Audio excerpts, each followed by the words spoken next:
یا اینمی چیست عبادت های مروجه خودی از یا که حی و هوی پیشتر که کلپ برادر مامان او را ما فقط یک سند برام بکشن که رسول الله صلی الله علیه و اینی رقم عبادت کرده، مقتدی ها اینمی قدر توب زده، خود انداخته، هیاهوی کرده و اینی طور هو گفته، یا میگه هو ذکر است، میگه الله ذکر است. اگر پیغمبر کرده باشه بس سر چشم اول عمل سری عبادت یا سری ذکر کی کرده؟ رسول الله صلی الله علیه و سلم. کلی از کارش نقل است، کتابای حدیث برای ما پیدا کنن که یک جای پیغمبر و صحابه الله الله الله الله الله الله آخرش هم این چیز گم میشه. این اگر کرده باشه بالکل درست است.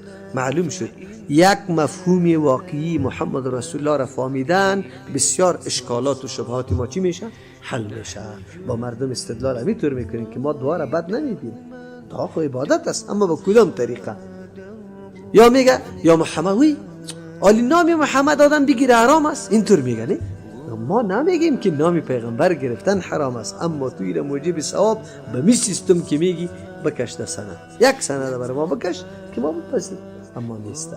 اینولی خود به خود شما با بدعت آشنایی پیدا میکنی که بدعت چی میگه، کدام چیز بدعت است. خلاصه هر چیزی که به طریقه و روش کی نباشه، رسول الله صلی الله علیه و سلم نباشه و بدعت است.